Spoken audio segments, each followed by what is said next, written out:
Before we get into the sad Star Wars news, let's just have a laugh here real quick and walk into the theoretical world between worlds where Ray Winston of all people, could have been the father of Padme Amidala. Like, wait, what? Okay, as if the Skywalker family tree isn't messed up enough. You could have had the quintessential British gangster being Luke's maternal grandfather. Okay. Ray Winston says he was drunk during his Star Wars audition for Padme Amidala's father. Yeah, it didn't go well. God, Ray coming out and dunking all over Marvel recently has been very funny, but this right here, I mean, this is probably, it has to take the cake, right? But yes, during a recent conversation with Far Out, the Black Widow star, I'm sure he's happy that he gets that moniker, said he showed up for his audition for the role of Padme Amidala's father drunk, or pissed, as he put it. As a result, the casting, didn't go well. I had words, and that was that. Winston said, I've worked for George since, and he was fine. He didn't remember. If he did, he didn't take it to heart. Winston recalled that he was out all night the evening prior, and that as soon as he walked into the audition, he knew he was wrong for the part. Instead of telling him outright, Winston said George Lucas relayed the message to me through someone else, which he took umbrage at. Winston remembered Lucas yawning through his entire casting, presumably because of jet lag.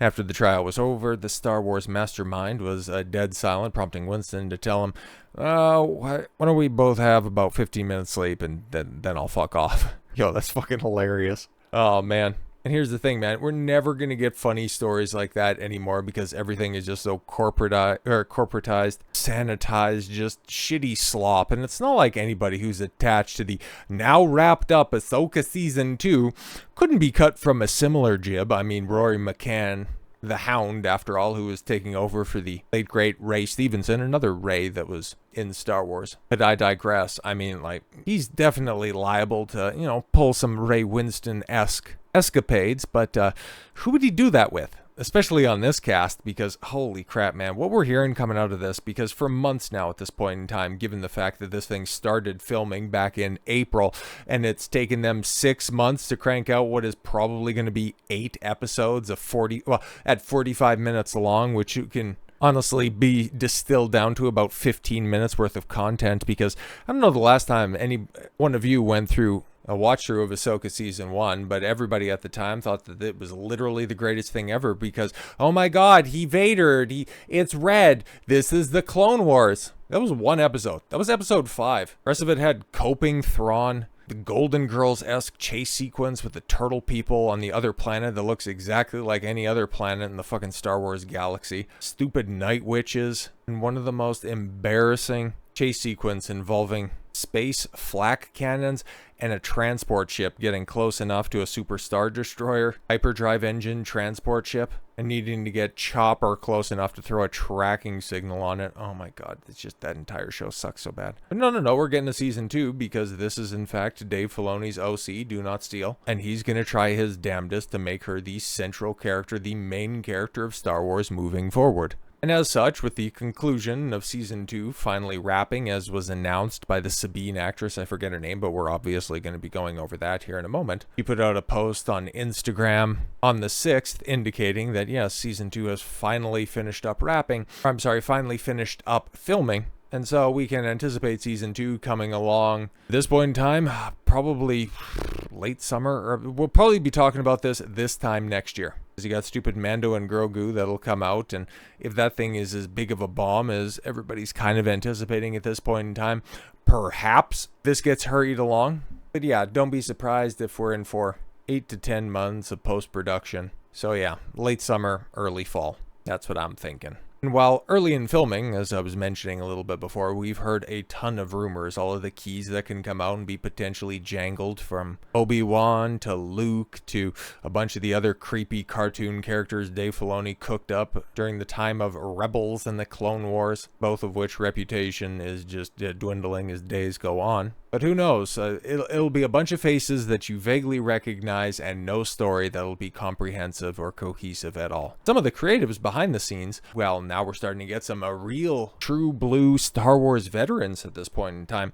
After shooting 2 episodes, not 1 but 2 episodes of Ahsoka season 2, Bryce Dallas Howard, who has worked on at least 3 episodes of Mandalorian. In season 1, she did the mind-numbingly stupid AT-AT attacking a village episode. In season 2, it was, oh my god, when Bo-Katan, oh my god, guys, you remember Bo-Katan? She showed up with her cringe squad, and Mando had the biggest scene of just obvious plot armor we have ever seen, of him being shot over 20 times going down a hallway in order to throw 2 grenades. Yeah, she did that one. And then in season 3, did she direct the Jack Black Lizzo episode? But it was either that or the suddenly pterodactyl. I think she might have also done something for the Book of Boba Fett, but oh my god, can't believe that now, and according to the rest of this headline, now has more Star Wars live-action directing credits than any other filmmaker. Oh my god. She is now the most accomplished, at least by runtime, Star Wars filmmaker, and you'll wonder why the franchise is in the shape that it's in. But yes, her statement, if I can be of service to Lucasfilm, I will. Oh, what a good soldier. Yes, actor-director Bryce Dallas Howard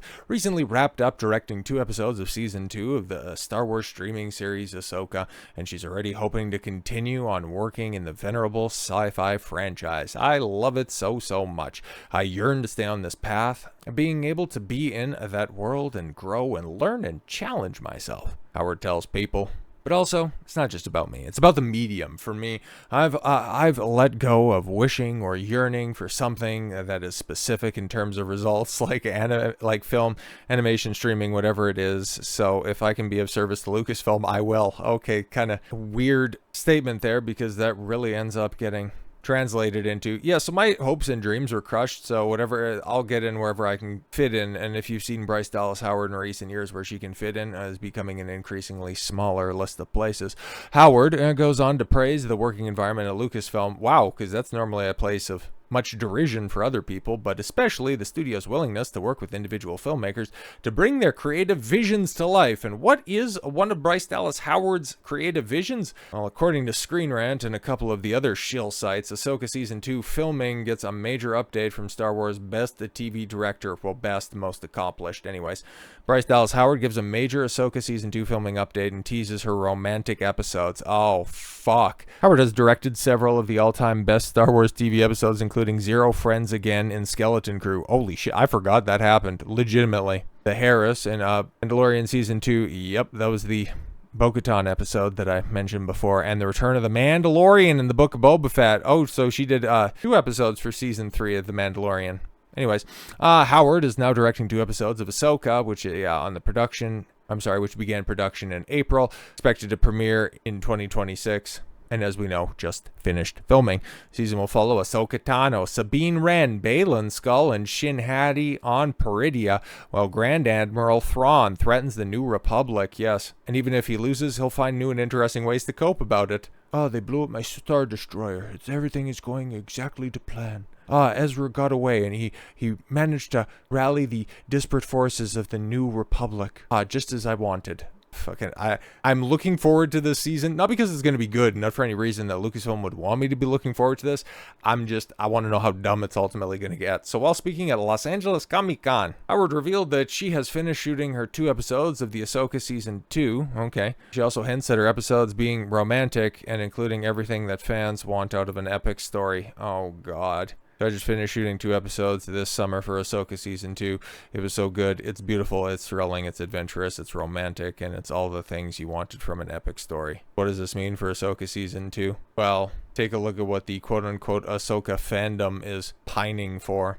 As Howard mentions, her episodes are being romantic. It is a surprising description for a show that didn't have much in the way of romance during Season 1. Yeah, exactly, because according to Rebels canon, I guess, which I don't know from a hole in the wall, but from what I hear, Ezra and Sabine were the ones to have a burgeoning romance. But no, that was cut off in episode 1 because Ezra leaves a transmission that says, yeah, you're like a sister to me. Why would you friend zone yourself? But okay, cool. I guess it's to leave the door open for another burgeoning relationship. But okay, this would not be the first time that she brought romance to the Star Wars TV show. Though, with her first episode of The Mandalorian featuring a romantic relationship forming between Din Djarin and Omer. Is that the blacksmith lady? Yeah, look at all this shit that Bryce Dallas Howard is responsible for. But yeah. Here we go. Here's where we get pants on head stupid. Sabine Wren and Shin Hati have been a popular ship in Star Wars fandom. Oh my god, referred to as Wolf Wren. I want to fucking die. And you know where that ends up getting spurned on? Well, this is a picture that the Sabine actress tweeted out on her Instagram when she said that, we finally wrapped filming on season 2.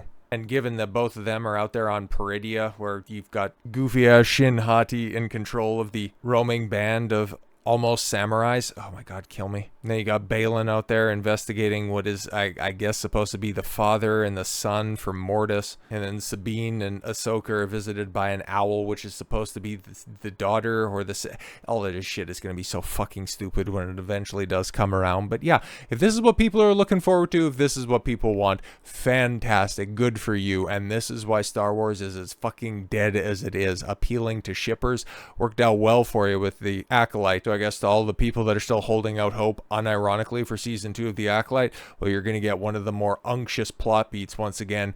Lesbians in space. So with all that said, thank you all very much for the gift of your time. I've been Don Consuelo. I want you to follow your gut and get after it. Take care, everyone.